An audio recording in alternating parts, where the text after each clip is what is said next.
Jai Hind everyone. So again, I welcome you all to the fifth lecture related to the second unit, that is steady state analysis of AC circuits.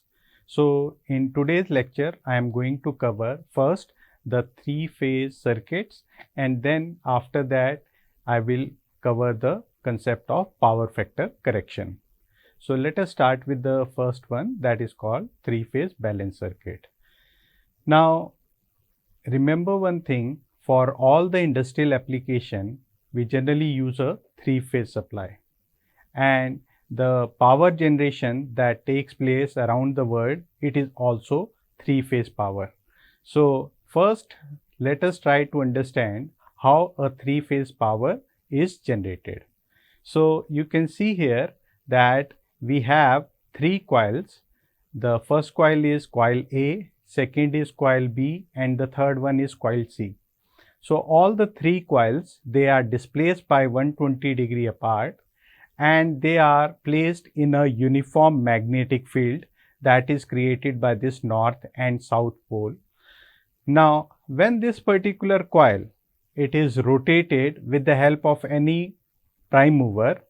So the prime mover can be a turbine or any other type of mechanical device. So with the help of that, we will give mechanical input. So when this coil will get rotated in a uniform magnetic field, so according to the Faraday's law of electromagnetic induction, it will cut the flux. So the EMF will be induced in these particular coils. So as you can see here, all the three coils, they are displaced by 120 degree apart. So as you can see in the waveform, so we get the three-phase supply. So we have phase A, phase B, and phase C. So these are the EMF induced in all the three phases. Now as all the three phases are 120 degree apart with respect to each other, so the EMF induced will be, again you can see we have taken A phase as a reference.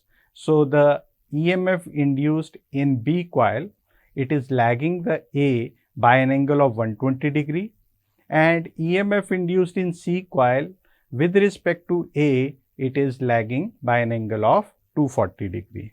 So this is the waveform representation of a three-phase supply. Now if we want to write down the mathematical expression for all the three EMF induced, so the first one is, as you can see here, it is E.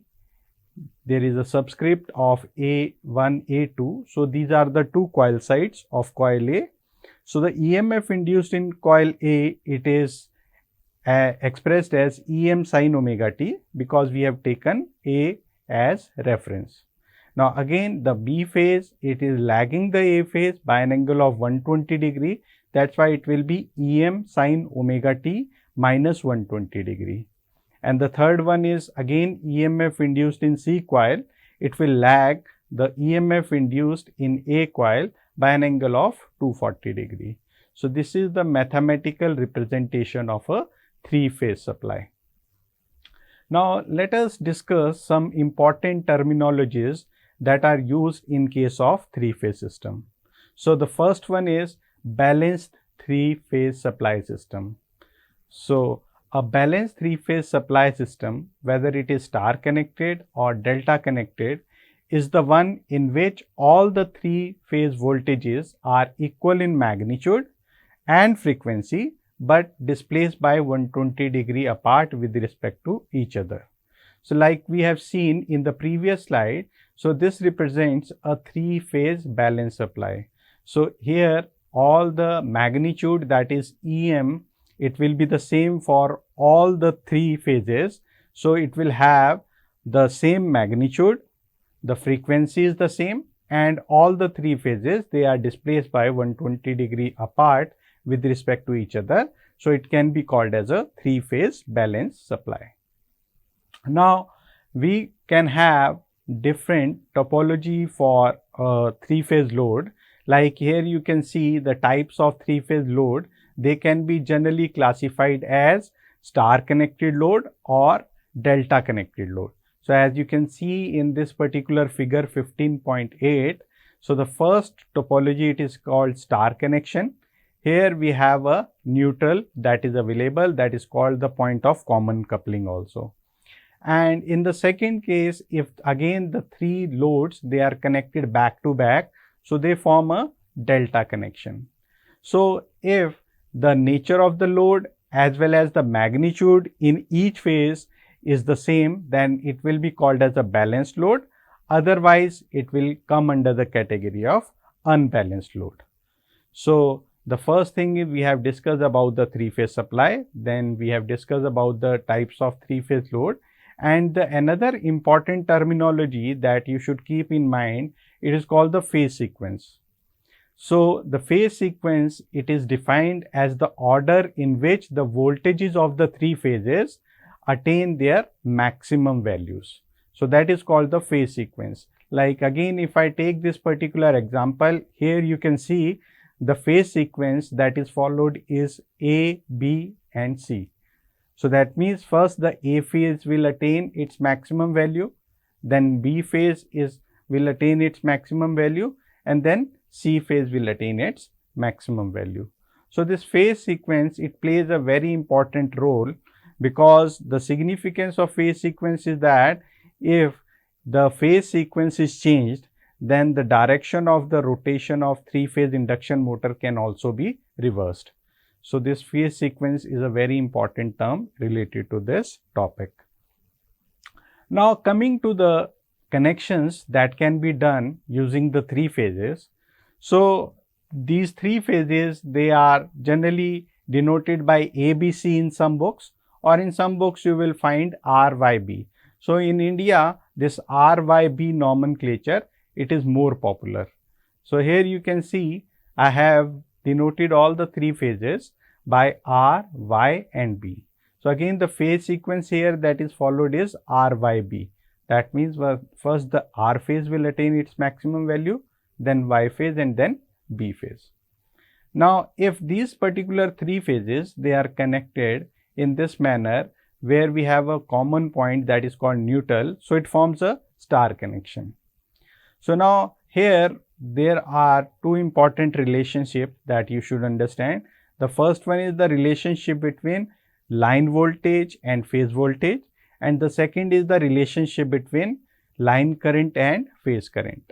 So as you can see here, the line current, it is equal to the phase current, because the current that is flowing in the line is again flowing through the phase also. That's why in case of star connection, the line current is equal to the phase current.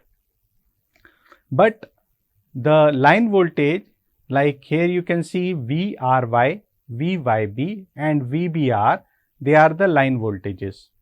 And this ERN, EYN and EBN, they denote the phase voltage.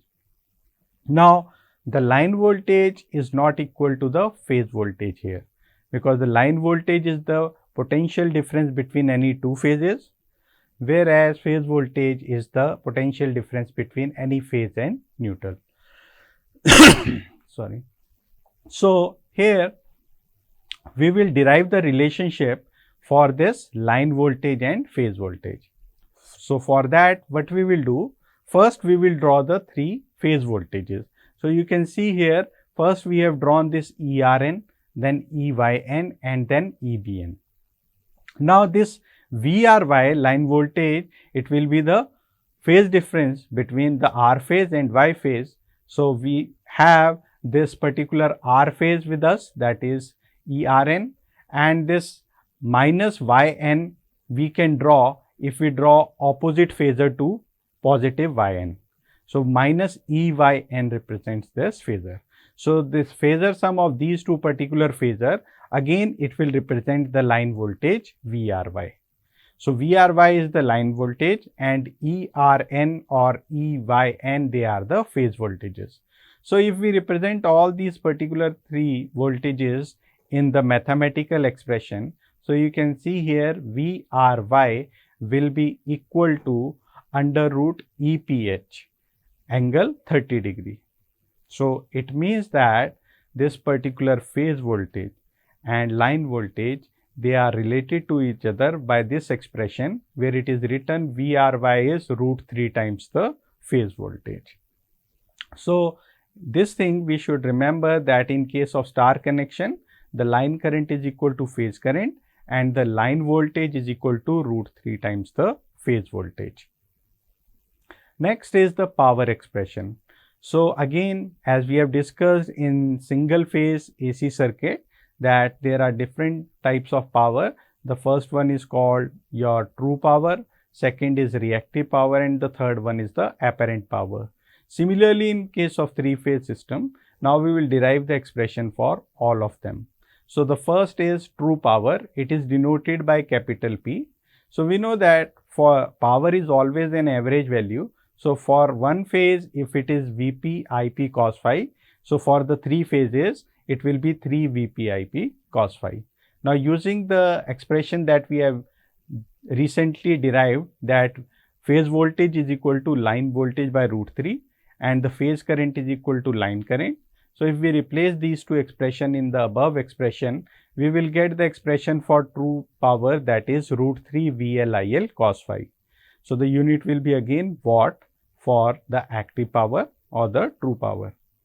Similarly, for reactive power, it will be root 3 VLIL sin phi and the units will be VAR.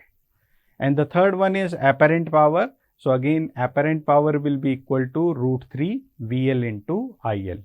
And all these three powers, they are related to each other by this expression, that is apparent power, that is denoted by S, is equal to under root P square plus Q square. So this is the power expression for the star connection. Now let us take one example related to the star connection. So three coils each having a resistance of 20 ohm and inductive reactance of 15 ohm are connected in star to a 400 volt 3-phase 50 Hz supply. Calculate the line current, power factor and the power supplied. So again, using the same expression that we have derived recently, first we will find out the phase voltage. So we know that phase voltage will be equal to line voltage by root 3.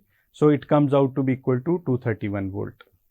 Now impedance per phase that is given to us, it is 15 plus J20. So from this we can find out the magnitude. It comes out to be equal to 25 ohm. Now the phase current will be equal to Vp by Zp. So these are the per phase values. So it comes out to be 9.24 ampere. And we know that in case of star connection, the line current will be equal to phase current.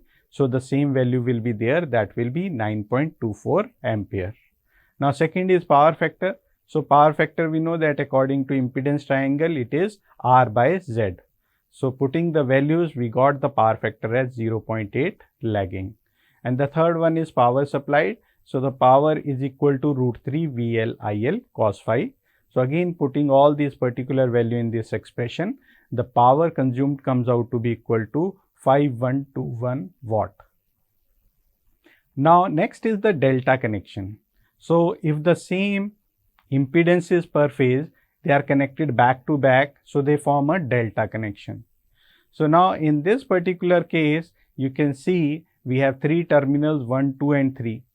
So the line voltage will be the voltage between any two terminals and the phase voltage is the voltage across any particular impedance. So as you can see here, the line voltage will be equal to the phase voltage. So we can say that in case of delta connection, the line voltage is equal to phase voltage. But now here this IR, IY and IB, they represent the phase currents, and this IR minus IB, IY minus IR and IB minus IY, they represents the line currents.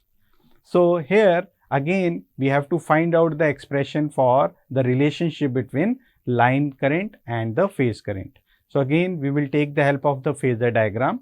Again first we will draw the three phase current, that is IR, IY and IB. And with the help of these three phase currents, we can draw all the three line current. That the first one is IR minus IB.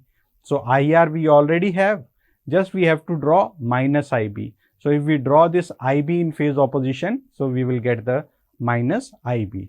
So this IR minus IB, that is the resultant phasor, it will be the line current. So again, using these mathematical formulas, we can find out the relationship between the line current and phase current. So the line current comes out to be equal to √3 times the phase current. That means in case of delta connection, the phase voltage is equal to line voltage and the line current is equal to √3 times the phase current. So the power expression, again, it will remain the same as we have discussed in case of star. So again, I will read this particular expression for powers. So active power will be √3 VL cos phi, unit will be watt. Reactive power √3 VL sin phi, units VAR, and for the apparent power it is √3 VL, the units will be volt ampere. So now let us take one example related to delta also. So three similar coils, each having a resistance of 5 ohm and inductance of 0.2 Henry, are connected in delta to a 400 volt 50 Hz supply. Calculate the line current, total power absorbed. So again, we will use the same concept. First, we will find out how much is the impedance per phase. So ZPH, it comes out to be equal to 8.05 ohm. Now the power factor, we know that it is R by Z. So it comes out to be 0.62 lagging. Lagging because the load is inductive. Now the phase voltage is equal to line voltage because this is a delta connection. So it will remain the same, that is 440 volt, and the phase current will be equal to 440 divided by 8.05. So the phase current comes out to be 54.6 ampere. Now the line current is equal to √3 times phase current. So it will be 94.8 ampere. Now the power absorbed, again the formula is √3 VL cos phi. So the power absorbed comes out to be equal to 45 kilowatt. Now the next topic is power factor correction. Now power factor plays a very important role, reason being the total power, that is called the apparent power, that is drawn from the source. So it has two components. First one is called true power, that is denoted by P, and the second one is called reactive power, that is denoted by Q. So this particular true power should be as large as possible because this is the component that does the useful work in any particular circuit. The reactive power, that is, we generally call it as wattless component because we are more concerned about the active power which does the useful work. So higher will be the value of the power factor, that means the ideal value of power factor is unity.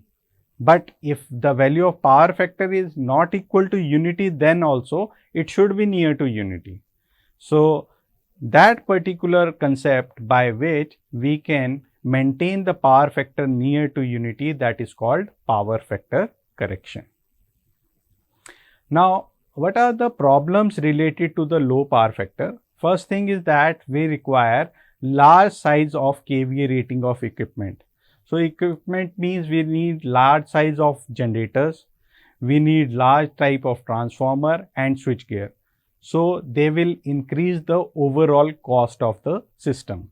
So this is the first and foremost disadvantage of having a low power factor. That's why we want always the power factor to be high and it should be near to unity. Second thing is that the conductor size will increase because we know that power in terms of single phase, it is VI cos phi. So if we know that I is inversely proportional to cos phi. So if power factor will be low, the current requirement will increase. So naturally the conductor size has to be increased. Again, it will increase the overall cost of the system. Third, again large copper loss, because when current will increase, I square R loss will increase. And the last one is again, it will result in poor voltage regulation. So these are the problems that are related with the low power factor. Now, these are the problem. Then what is the solution? That comes under the topic of power factor improvement. Now here, for simplicity, I have taken one example. Suppose we have one inductive load. So in case of inductive load, the power factor will always be less than unity because of the presence of reactance. Now again, if you refer to the phasor diagram, here voltage we have taken as reference. This I is the current that is flowing through the inductive load. So this is the initial value of the current when we have not connected the capacitor. As soon as we will connect one capacitor in parallel with this particular inductive load, so the capacitor IC current, you can see it will lead the voltage by an angle of 90 degree. So here this IC will cancel out some amount of this particular component of I sin phi. So that's why this power factor improvement is also called reactive power compensation. So when this particular some component of I sin phi, it is cancelled out with this IC. So the leftover current, you can see it is I dash sin phi 2. So I dash sin phi 2, it is equal to the total current I sin phi 1 minus IC. Now IC will be equal to I sin phi 1, that was the initial value of the current, and I minus I dash sin phi 2. So it is clear from the phasor diagram that IC is equal to the initial I sin phi 1 minus I dash sin phi 2. I dash sin phi 2 is the component that we get after we have connected the capacitor in the circuit. So this is the capacitor current. So using the formula, we can calculate the value of capacitance that is required to improve the power factor. So C is equal to IC upon omega V, where V is the supply voltage and omega is the angular velocity that is given by 2 pi f. Now if we want to calculate the kVAR rating of the capacitor, so for that I have drawn this power triangle. So again, here you can see the true power, that is kilowatt, we have taken as the base. The reactive power kVAR, it is perpendicular, and the resultant of these two is equal to kVA. Now we want to find out how much is the kVAR rating of the capacitor that is required to improve the power factor. So if we use this particular triangle, so from this we can see that the relationship will be equal to this kVAR 1 minus kVAR 2. So that will be net kVA, and in terms of this active power, it will be kilowatt into 10 phi 1 minus 10 phi 2. So this is the expression for the kVAR rating that is required by the capacitor to improve the power factor from suppose cos phi 1 to cos phi 2. So here we can take one example related to this also. A single phase motor operating at 400 volt 50 hertz draws 31.7 ampere at a power factor of 0.7 lagging. Calculate the capacitance required in parallel to raise the power factor to 0.9 lagging. So as you can see here, we have one induction motor. So this particular induction motor, as this is an inductive load, so naturally the power factor will be low. So that particular power factor, you can see here how that is 0.7. Now we want to improve the power factor to 0.9. So again, if you refer to the circuit diagram, initially this motor was drawing 31.7 ampere. After that, this capacitor is connected to the circuit. So IM is the current that is drawn by this single phase motor. So if you look at this phasor diagram again, voltage we have taken as reference. So this IM current, it will lag this voltage by an angle of phi m. And after we connect a capacitor in parallel with the circuit, the new value of the supply current, initially it was IM when we have not connected the capacitor. Once we have connected the capacitor, the new value of the supply current, it is denoted by I. So this, we know that we are not changing the active component of current. That's why I cos phi will be equal to IM cos phi m. So I will be equal to IM cos phi m divided by cos phi. So using all these particular values, we got the value of current as 24.65 ampere. Now again, using the same concept, how much is the value of this capacitor current IC? It will be equal to the initial value of the reactive current, that is Im sin phi m, minus the final value when we have connected this particular capacitor, that is I sin phi. So putting all these particular values, we got the value of capacitor current as 11.85 ampere. So this is the value of the capacitor current. Now we have to ultimately find out the value of the capacitor that is required to be connected in parallel. So again, we will use the same formula that I have discussed recently, that C is equal to IC upon omega V. So simply by replacing all these particular values here, we got this capacitor value of the capacitance equal to 94.3 microfarad. So using this particular capacitor, we can improve the power factor of any inductive load. So that's all for today. Thank you.